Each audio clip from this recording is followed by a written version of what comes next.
Tonight on 7 News, rivers of fire. Iran explodes, a toxic turn in the Middle East conflict. Impacts at the Australian Bowser, petrol under the pump and shares are bleeding out. Fresh fears for the Iranian women's soccer team, growing calls to grant them asylum. Now or never, a fresh push to ban greyhound racing, but the industry is fighting back. Mental health care overhaul, the multi-million-dollar transformation closer to reality. And race over, but F1 fever still trickles over, the wash-up from the Melbourne Grand Prix. This is 7 News Tasmania with Kim Millar. Good evening, everyone. There have been apocalyptic scenes in Iran, with the US striking key oil facilities. As the war enters a ninth day, a defiant Tehran has elected a new hardline leader, the previous Supreme Leader's son. Iran tonight vowing it can keep fighting, relentlessly striking its neighbours in retaliation. Rivers of fire tearing through Tehran, the lifeline of the oil-rich nation burning. As Iran's capital is choked by war, the skyline shrouded by thick, toxic smoke and ash after its oil supplies were attacked, later falling on Tehran as black acid rain. Saturated, it appears, with oil. Punctured today by these scenes of celebration. 9 days since the assassination of Iran's supreme leader Ayatollah Ali Khamenei, his chosen successor was announced on state TV. He is Moshtaba Khamenei, the second son of Ali. 56 years old, he's never held government office nor given public speeches, but does have strong ties to Iran's Revolutionary Guards and is expected to continue his father's hardline rule. I think the hope had been that there might be someone who would become the leader, who would be a bit more pragmatic, might signal a willingness to give up on the nuclear program. And that does not appear to be the case right now. But he could also be a dead man walking. Donald Trump says he's unacceptable, and Israel has already vowed to assassinate him. Iran remains defiant, here striking a government building in Kuwait. Target destroyed. But many of its drones are repeatedly being shot down. This was over the UAE. Target destroyed. In Tel Aviv, one missile hit, dropping dozens of bomblets. Early reports indicate this was a missile carrying a cluster bomb warhead. As they descend, they release their munitions over a wide area, up to 8 kilometres. At this stage, no one killed, just injured. They look like this in the sky. The impact zone this time, the streets of Tel Aviv. Everything's under control. Destruction across the city. As an indication of just how damaging these cluster bombs can be, this is the site of impact of just one of those warheads, several metres deep. And the Israeli authorities are telling us there were 16 of these scattered around the city. Another struck an apartment. There was a huge explosion. Shattered debris sent flying. How was your son? He was terrified at the beginning. Just a floor below, moments before it hit, Efrat Shahar, 20 weeks pregnant. I heard the boom and it was very loud. It was louder than I'd ever heard, but I didn't think it was this close. Far worse, though, in Lebanon. The toll now topping 400. 41 alone killed as Israeli commandos fought to retrieve a fallen comrade, buried here 40 years ago. Historic hatreds still ongoing. Chief reporter Chris Reason is in Tel Aviv for us tonight. Chris, the US President has signalled how this could end. Good evening, Kim. Well, President Donald Trump had talks with the Israeli media overnight, telling them that any decision to end this war would actually be a joint one with the Israeli Prime Minister Benjamin Netanyahu, although Mr. Trump did say he would have the ultimate decision on that. Now, the original time frame of 4 to 5 weeks has slipped back a little, Mr. Trump saying they might need more time to achieve their objectives, though what those objectives are, he's never clearly stated. But all of this indecision and doubt about the final end game in this war is hammering global financial markets. No one knows when or how this conflict will end. Kim? Oh, it certainly is hitting the market. And speaking of, the share market has been hammered as the war in the Middle East hits home with full force. More than $100 billion wiped from stocks in a major blow to superannuation balances. Tonight, the warning: inflation is set to spike again, piling pain on Australian households. When the servo says sorry. There is nothing. Your probably best bet would be to drive to Tasmania. In Karoonda, east of Adelaide, they're referring customers to the next petrol station, 50 kilometres away. The pumps are dry. School buses can't fill up. Don't know how the kids are going to get to school. One servo in South Australia has begun limiting how much you can buy. In Kingaroy, northwest of Brisbane, if this keeps going on, it's going to be dire. This fuel wholesaler can't supply 90% of the farms needing diesel. They're running into harvest shortly, mate, and we won't be able to get it to them. Fuel drying up in Australia. The economic ripple from Iran's regime putting a death grip on the Strait of Hormuz, shutting down 20% of the globe's exported oil and gas. Oil rose steadily as Middle East tensions grew. Today, it turned vertical, roaring towards $120 a barrel in just minutes. The ASX plummeted to its worst day in almost a year. This is the kind of scenario that's been war gamed since the 1970s. Saul Kavanagh warns the oil shock will drive inflation. Food prices in particular are likely to jump, and Australia's reserves of fuel are likely too small to spare us the pain. We're completely, unlike in gas, we're completely connected to international prices and we're completely dependent on imports. Australia produces almost no oil of our own anymore. This is not a supply problem, but we're seeing a huge spike in demand. The Energy Minister says Australia has 35 days of petrol in reserve, only slightly less for diesel and jet fuel. But critics say successive governments have let Australia's energy independence slide. Australian production has been declining because oil in Australia is more expensive to produce than it is to import. Gone from shelves in some Bunnings, jerry cans, as Australians look to stockpile petrol. The US president posting oil prices will drop rapidly when the Iran nuclear threat is destroyed. A small price to pay. Only fools would think differently. Locally, Tasmanians aren't being spared from the petrol pain, the average cost soaring by the day. For more on the unfolding situation, we're joined by Alessandro Rossini. And Alessandro, drivers are being told not to panic buy. Yeah, that's right, Kim. The message from officials tonight is to not repeat what we saw during the COVID-19 pandemic and not to stockpile fuel. Now, as of a few moments ago, the cost to buy fuel in the state has increased. For unleaded 91 fuel, it's jumped to $2.04, and for diesel, that's hit $2.18 at some bowsers. That price jumping even higher on Flinders and King Island, where a litre of unleaded is setting drivers back around $2.32. Tasmania's Director of Energy says there is sufficient fuel available here, noting there are no changes to usual supply and resupply timeframes. That message echoed by government today. My advice to people at the moment is there is no need to panic. There is plenty of fuel available and no need to stockpile that. So, Kim, as mentioned, the situation is changing by the hour, but at this stage, the warning and the message from authorities is that there is certainly no need to panic. Okay, thanks for the update there, Alessandro. Well, branded as traitors in their home country, calls are intensifying tonight for our government to step in and help Iran's women's football team. They've been under strict watch on our shores, and supporters now say they risk death if they head back to their war-ravaged nation. Out of the Asian Cup, but still deep in the hearts and minds of their supporters, fearing what's ahead for the Lionesses. We are deeply concerned that on return to Iran, they may get even executed. Their silent protests during the anthem before their first game brought threats on Tehran television, despite singing and saluting in subsequent games, labelled traitors who should face maximum punishment. And we know in Iran the maximum level is execution. The supporters say this is the Lionesses signalling for help. Thumbs tucked, hands opening and closing. They don't want to go back. Clearly there's a video of them showing evidence which is doing the help sign. They don't want to go back.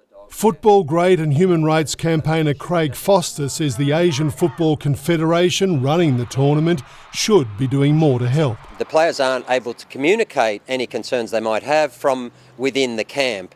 That in itself is a violation of their basic rights. What really should have happened is there should have been a comprehensive human rights risk assessment done prior to the tournament. And the former Shah's son posting, "I call on the Australian government to ensure their safety and give them any and all needed support." They would be ideal candidates for temporary protection visas. We don't comment on individual cases like this, and we don't speculate. The Iranian team had planned to fly out within 48 hours of their last match. That would be tomorrow. But their visas allow them to stay here until after the Cup final in 2 weeks' time. Remaining inside their hotel today, their bus leaving empty. Mark Riley, 7 News. Evacuations are underway to help Australians flee the war-torn Middle East. To Europe correspondent Jacqueline Robson now. Jackie, a group of stranded Aussies is closer to home. Well, Kim, flights out of the region remain extremely limited, but Australians are being evacuated out of here in Israel by bus. Some are finding their own way out, travelling through Jordan to try and find commercial flights out of Amman. The most stressful. We also realise how lucky we are living in Australia. We have to get away from the bombs. It's exhausting, tiring. Over the weekend, 2 busloads packed with families and young children arrived in Saudi Arabia, greeted by our ambassador. From there, they must now try and find a flight out. So far, around 1,800 have made it home since this war broke out, but there are still around 100,000 Australians that remain stranded right across the region, and the government is scrambling to help many of them. Kim? Okay, thank you, Jackie. We'll leave our Middle East coverage there and return to local news. Tasmania's fiery greyhound debate has reignited as anti-racing advocates ramp up their fight to see the sport banned. But the industry isn't backing down, claiming it adheres to some of the best welfare standards. Both sides hoping to sway Parliament before a final vote. Tasmania's greyhound racing ban hasn't even been debated in the upper house yet and is still years off coming into effect if it passes. But it's ready, set, go for both sides of this issue. Greyhound racing industry participants are cashed up and they've brought in mainland lobbyists who believe they've been able to prevent the passage of legislation in Tasmania's upper house. I'm still waiting to be cashed up. I don't think there's many cashed up people in the greyhound industry, quite frankly. You Are Their Voice is the latest campaign move that animal advocates hope will gain traction before the imminent vote, and they admit the vote will be tight. Governments are elected to represent the views of the people. That is their job, and if we're to ask the views of the people, that's been showing clearly that the vast majority do not want to see greyhound racing. Welfare has never been as good as it is at the moment, and Tasmania's got very good welfare standards. What happens next is left to shelters like the Dogs Home, who'll have to take in as many greyhounds as possible. The number one thing the government can do is put a ban on breeding greyhounds to stop more greyhounds coming into the industry. A date for the vote isn't yet known. Ruby Cairns, 7 News. A new $90 million mental health facility for the state's north is out for tender. It's welcome news for some who have found services so hard to access they've needed to head interstate. Displaced and in desperate need of help. I suffered like a chain of life-altering events right at the beginning of the pandemic. 45-year-old Jai finding himself in hospital and homeless after being hit by a car, flung 5 metres in the air. His mental health taking a plunge, support hard to find. I soon realised that it was going to be a lot more difficult. Expensive psychology appointments and a lack of available bulk billing options forcing him to look elsewhere. Jai purchasing a flight to Melbourne to access the care he desperately sought.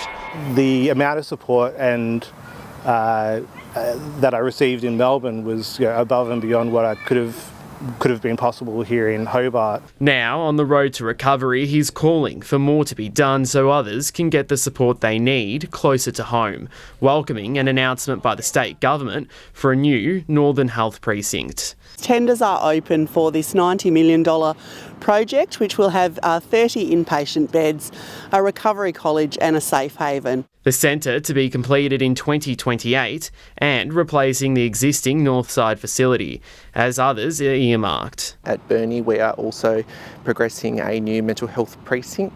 A promising step for a stretch system. Alessandro Rossini, 7 News.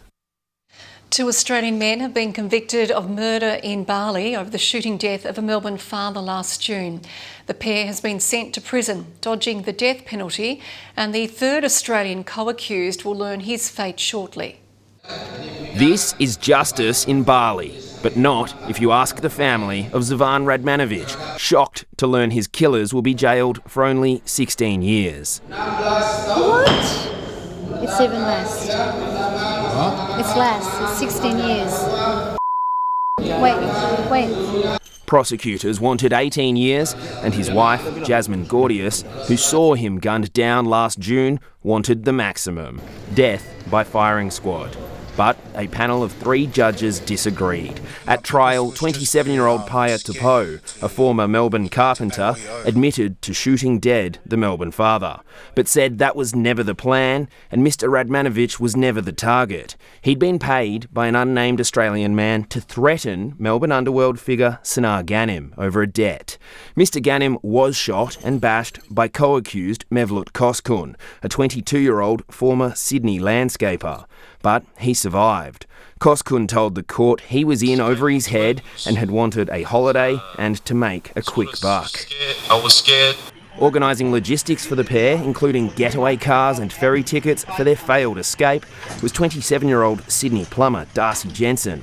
Tried separately, Mr Jensen is due to learn his verdict this evening. He says he should be acquitted as he had no idea of the violent goal of the errands he was running. James Carmody, 7 News.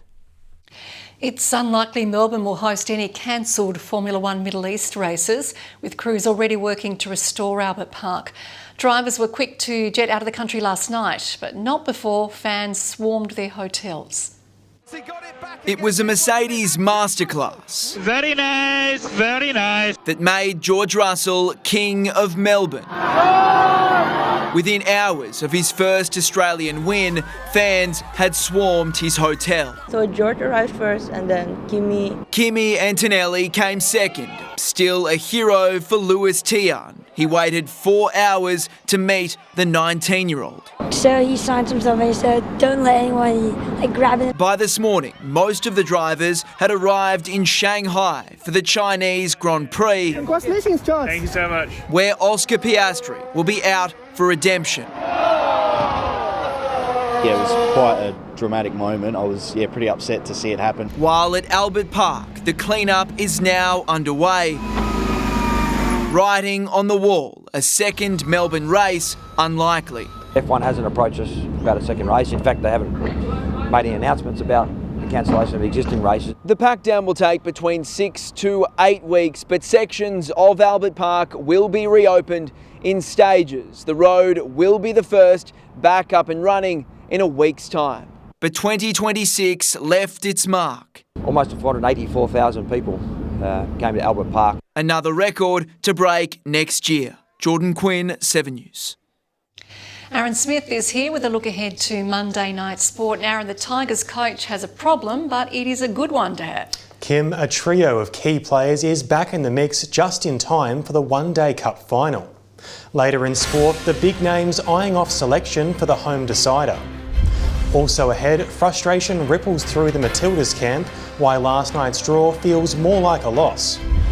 And pushing through the pain, our flag bearer claims Australia's first medal in the Paralympic Winter Games. I'll be back with all the day's sport news a little later, Kim. Okay, thanks Aaron, we'll see you then. Well, if you're tired of being stuck in peak hour traffic across Hobart, this next plan could be music to your ears. Coming up, from the road to the river, how new ferry plans could transform the city's transport network. Also ahead, mass evacuations as an inferno tears through a historic train station. And then, putting on quite the show, the meteor spotted streak sky.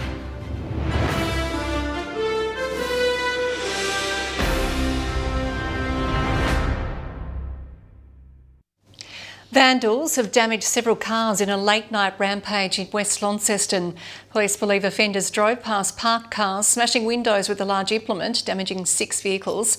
The senseless trail of destruction occurred around Upton Street, Connaught Cross and Laura Street. Anyone with information or CCTV footage is being urged to contact Crime Stoppers. The River Derwent could soon play an even bigger role in Hobart's transport network, with plans revealed for a new ferry stop on the eastern shore. Concept designs for a Lindisfarne terminal have been unveiled, part of a $20 million federal investment. That was a fly that went by to expand the service.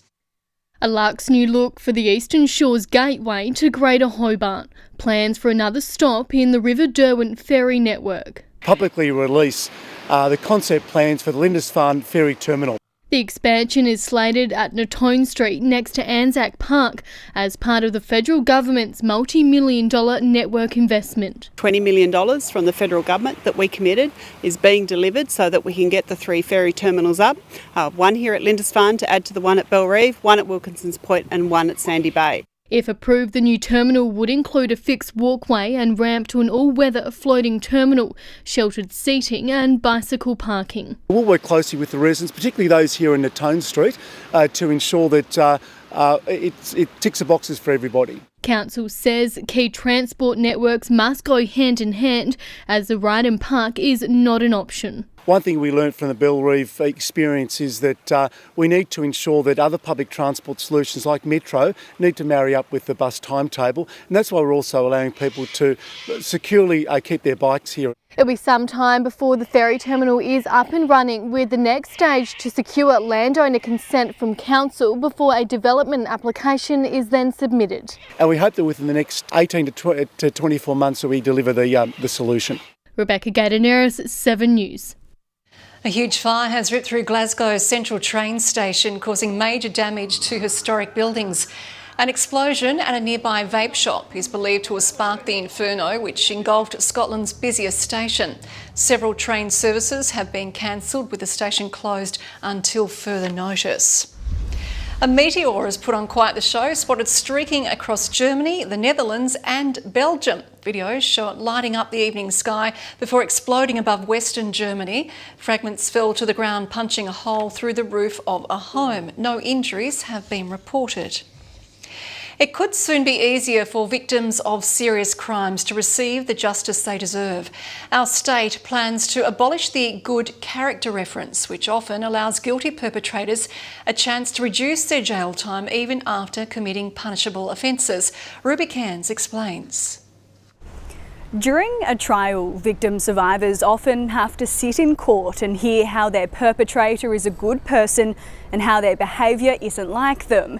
It's called a good character reference. It can come from a friend, a mentor, even an employer. But how and when it's used could be about to change. It's a normalised part of what aims to make the court process fair and just, but it can be traumatic for any victim involved, especially in cases of serious assault, even murder. The reference for serious sex crimes like rape has already been banned for a few years. This change would see it eliminated in hearings involving other offences. Tasmania is far from the first state to attempt to introduce such a change. New South Wales and Victoria have already moved to ban the practice. Attorney General Guy Barnett says the state government is consulting with advocacy groups about what the reform could look like. It's possible the shake-up won't affect all criminal cases. Some less serious or minor offences may still warrant the use of a good character reference. Well, half of women working in Tasmania's public sector say they don't feel emotionally safe at work, according to recent data. New survey results from the Community and Public Sector Union reveal more than a third of participants report experiencing workplace bullying, while over a quarter say they've been sexually harassed on the job. The CPSU says the figures are unacceptable, calling on the state government to strengthen workplace protections. Well, train buffs have been transported back to yesteryear. Coming up, all aboard and full steam ahead, a much-loved community event rolls back into town. And tourist tax, why visitors will soon have to pay to see one of Australia's most iconic attractions.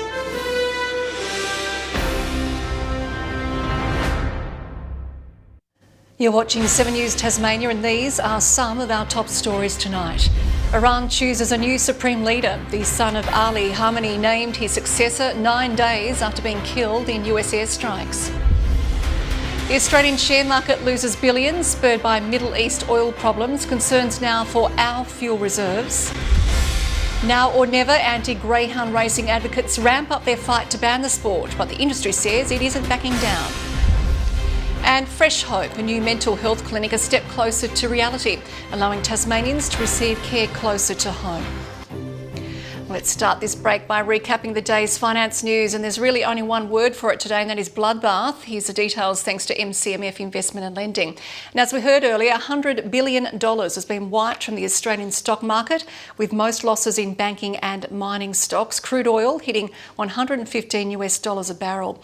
The ASX 200 plunging 252 points.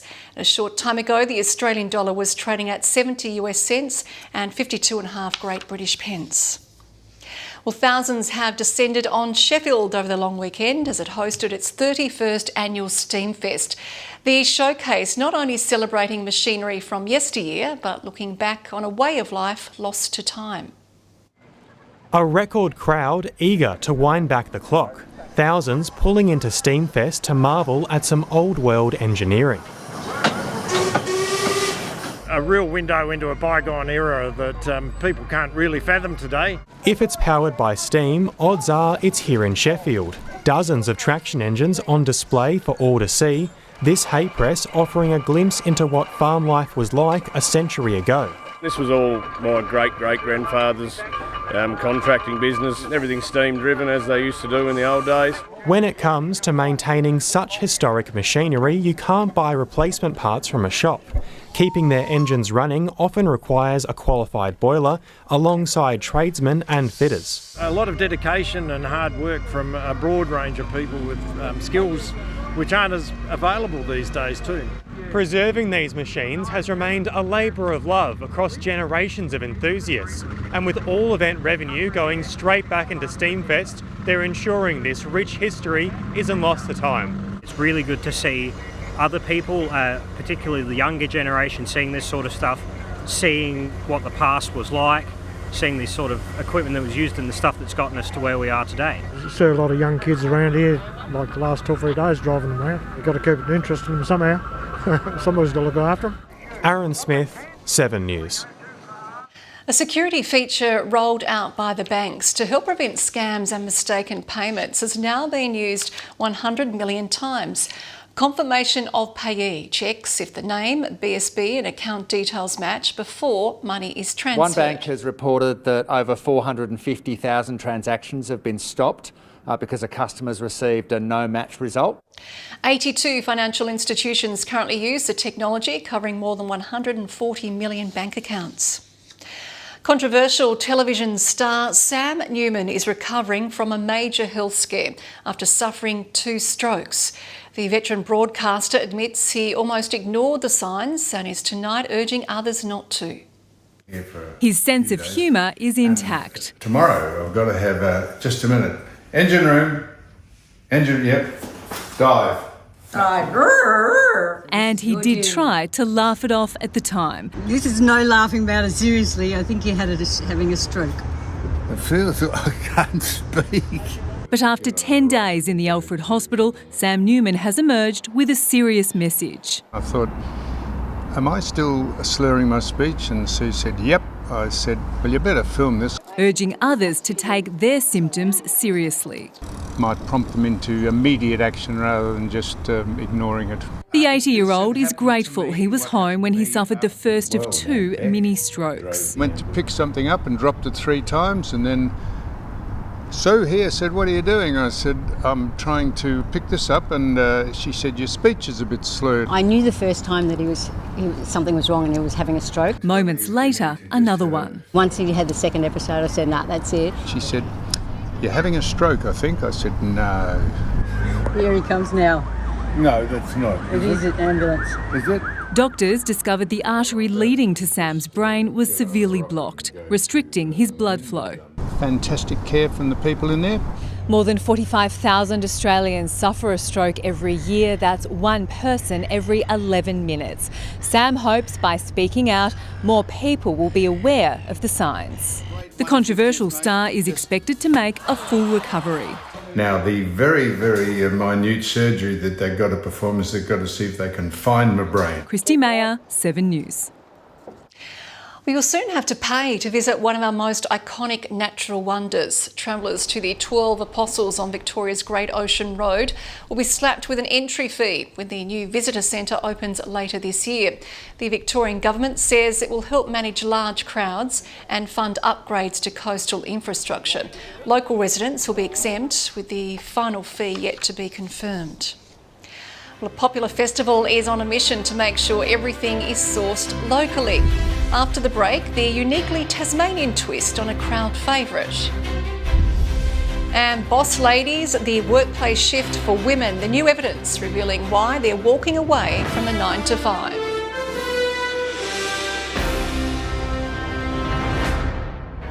This summer, you're never far away from the news with the 7 News app. Download it now to be notified on the news that matters as it happens. Download the 7 News app now. It's no secret Tasmania grows some of the world's best produce, and this weekend it was on full display in southern Tasmania. Hundreds turning out for the Taste of the Huon Festival, where local food is the star of every dish. A uniquely Tasmanian spin on cuisine from around the world. This year, every stall at the Taste of the Huon serving up a signature dish featuring something from the valley. Pink buns infusing its colourful bowl with locally grown lavender, while the strawberries topping these tiny pancakes were picked on Huon farms. But it's not just about the earning money, but it's also about feeding people and giving them joy with our food. The region's unique climate giving chefs plenty to pick from. It's just a really great community with a long history of farming. While food and drink is the main draw card, from carnival rides to wonky-wheeled bikes, there's no shortage of fun-filled activities. Australian rock legends Mental as Anything making a special stop amid their national tour. I can't wait, I really can't wait. I really love Mental as Anything. Well, lots of young people and older people our age, and the young ones are all singing the songs back at us, so, can't ask for much more than that. Seeing the crowd, it's hard to believe that 30 years ago, this was a simple showcase of local produce. But despite how much it's grown, it's still held on to that local spirit. Every year I'm here, I'm just reminded of how lucky we are to live in such a beautiful part of the world. Just wonderful, and I love it so much with my whole heart. Billy Gibbons, 7 News. Australia's deadliest cancer has changed for the first time in 2 decades. Upper gastrointestinal cancers, which includes pancreatic, liver and stomach cancers, have taken over lung cancer for the most deaths. Pancreatic cancer and other upper GI cancers are causing now almost 1 in 5 cancer-related deaths. The low survival rates are partly due to vague symptoms like unexplained weight loss and fatigue. Experienced middle-aged women are being increasingly shut out of the workforce, according to a new national survey. Now, there's emerging evidence age discrimination is driving a rise in entrepreneurs. Colourful creations for curvy ladies. Brenda Keane turning a side hustle into a thriving business. The former executive calling time on her corporate career due to age discrimination. I was being overlooked and just kind of slowly excluded from things that were going on. 58 and fabulous, Brenda is one of a growing number of inspiring professional women turning adversity into opportunity. I think that for a lot of them, there is maybe a bit of attrition of confidence as they get older. It's no wonder, given 1 in 4 employers considers workers in their 50s old and are reluctant to hire them. This mentality helping fuel an entrepreneurial boom. New data revealing 66% of female entrepreneurs want to work past age 65. Most don't bother looking for mainstream roles. It's absolutely crazy to me, this ageism that's been creeping in over the last 10 years. People are just overwhelmed with emails and high expectations and high pressure. Soothing stressed executives helping drive Christine's success. It is hard work, doing your own thing, but it's really satisfying. These brave women increasingly forging new paths, embracing age and the wisdom it brings. I see myself working until I'm at least 80 in this business. It brings me joy every day. Jackie Quist, 7 News. Well, after a lengthy hiatus, Tasmanian actress Bonnie Sveen is making her comeback and highly anticipated return to Home and Away tonight.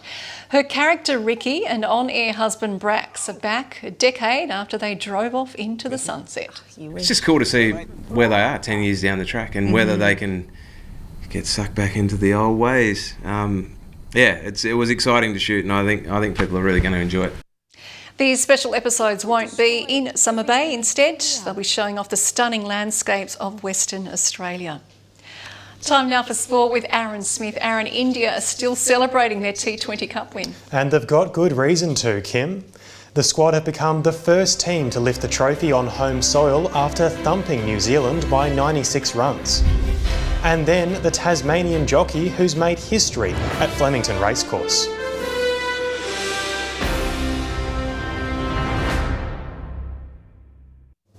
For Tigers coach Jeff Vaughan, having too many players to choose from is a problem he's happy to have ahead of the One-Day Cup final later this week. An early exit for Australia at the World Cup has delivered a timely boost, with Nathan Ellis, Matthew Wade and Matt Kuhneman all back in the mix for the decider. Likely that someone of note is going to be left out of the team because 14 or 15 players don't go into 11, unfortunately. The One-Day Cup final will be played at Ninja Stadium on Wednesday. Cricket mad India is still celebrating after the co-host took out a record third T20 World Cup, thumping New Zealand by 96 runs.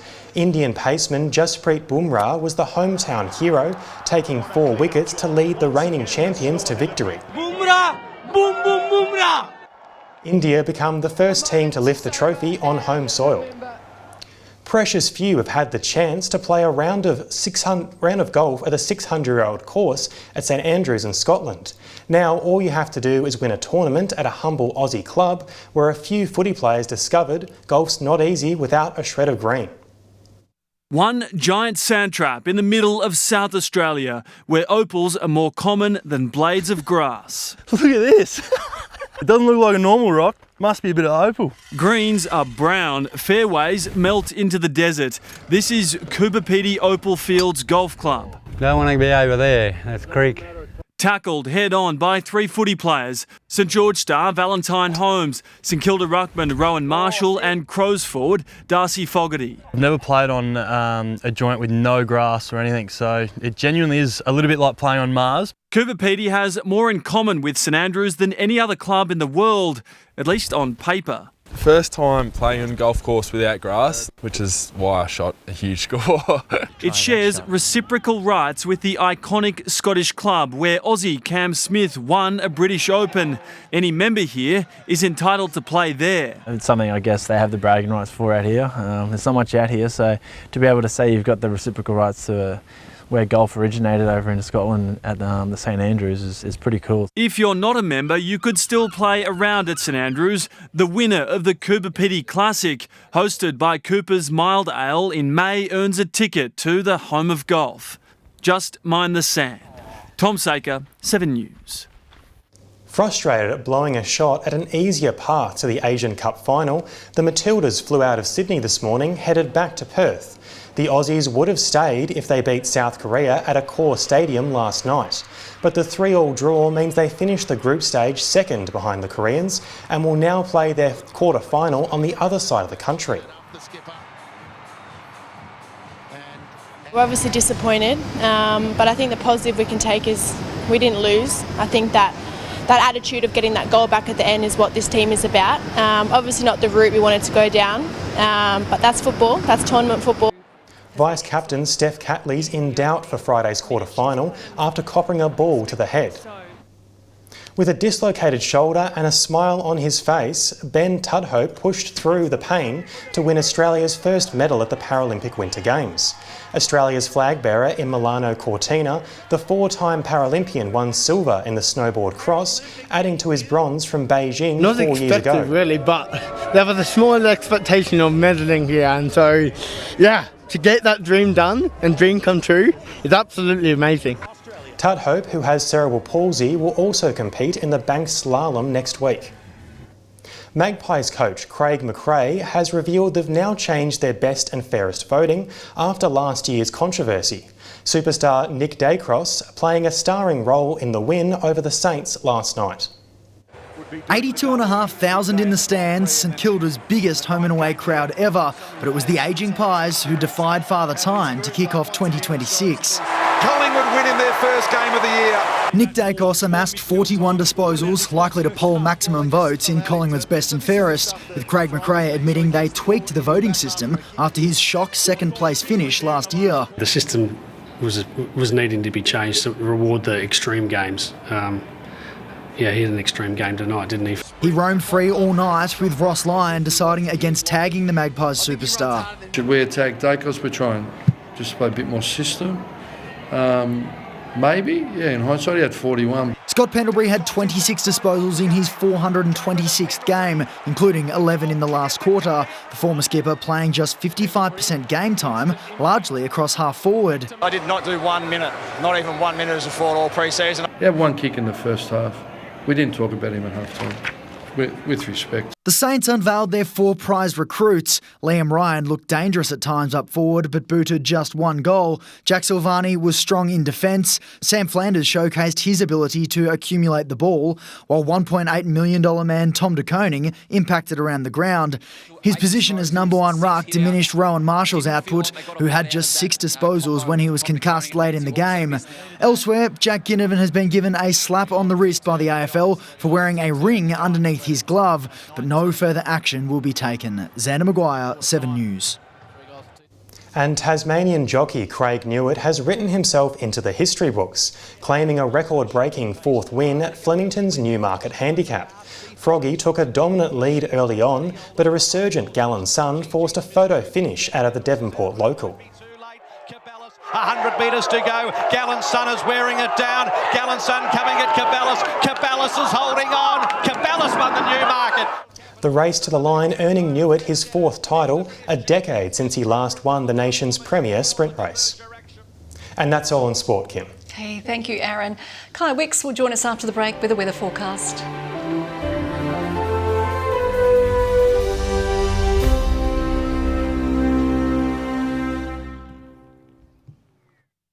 Good evening. I hope you're having a great long weekend. Bushy Park and Huonville saw the high today of 24. Flinders Island, Friendly Beaches and Strawn, and also Hobart 23, 22 on King Island and at Ooze. Smithton and Launceston 21, St Helens 20, 19 in Devonport, Burnie 18 and just 13 degrees in Lyweenie. It was a cool public holiday across Tasmania with low-level cloud that blanketed the state, as we can see here.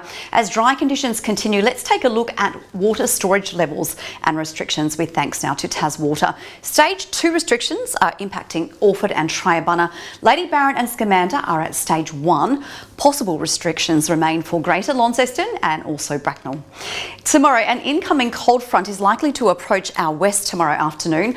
Torrential rain continues to fall in Queensland. Over 200 millimetres has fallen for some parts in the last 24 hours, causing concerning flooding conditions.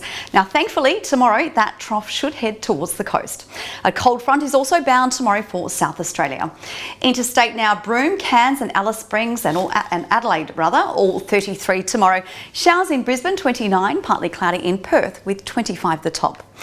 Back home now, variable winds 10 knots initially, heading north-northwesterly up to 15 knots during the day, further increasing to 25 knots about the east.